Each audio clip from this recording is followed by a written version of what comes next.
በኢትዮጵያ ከተሞች በፍጥነት እያደጉና የህዝብ ቁጥራቸውን በከፍተኛ ሁኔታ እየጨመረ ይገኛል።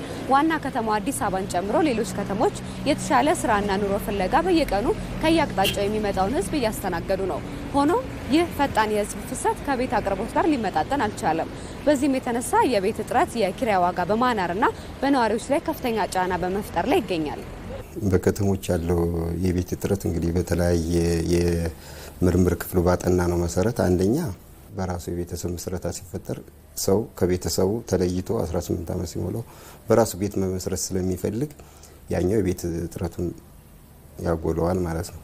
በሌላ ደረጃ ደግሞ በተለይ የቤት እጥረት ከፍተኛ ሆኖ የሚታዩት ትላልቅ ከተሞች ላይ ነው። ትላልቅ ከተሞች ላይ ምንድነው የስራ እድሉ፣ የመሰረተ ልማቱ፣ ሌሎች ኦፖርቹኒቲዎች በመኖራቸው ምክንያት ከትናንሽ ከተሞች ከአጎራባች ከተሞች ፍልሰት አለ ወደ ትላልቅ ከተሞች ላይ።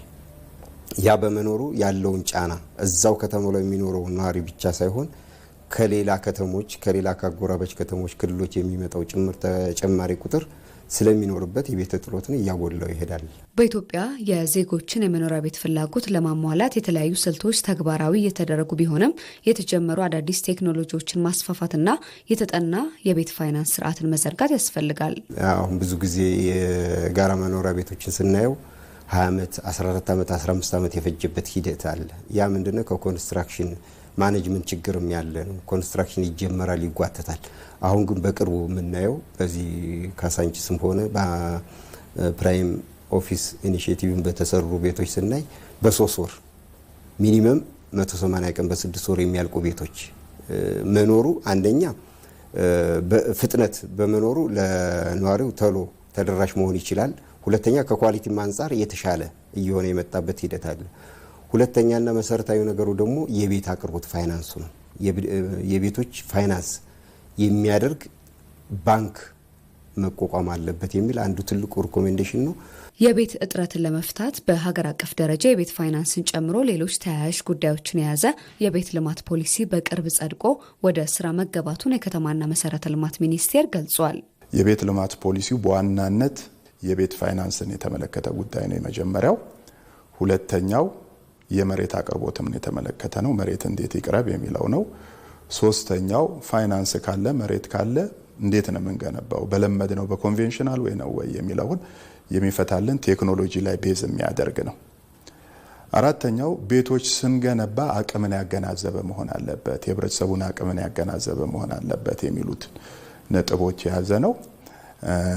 አምስተኛው ደግሞ ሁሉንም አቅሞች መጠቀም። ከዚህ በፊት መንግስት ብቻ ነበር በዋናነት ቤት መገንባት አለበት የሚባለው። አሁን ግን መንግስትም ፕራይቬት ሴክተሩም ኢንዲቪጁዋልስም መገንባት አለባቸው የሚሉ ኮንሴፕቶች የተቀመጡበት ነው። በፖሊሲው መሰረት ለዜጎች የቤት ባለቤት መሆን ብቸኛው አማራጭ እንዳልሆነና የቤት ኪራይ አማራጭ ላይም በስፋት እየተሰራ እንደሆነ ተገልጿል።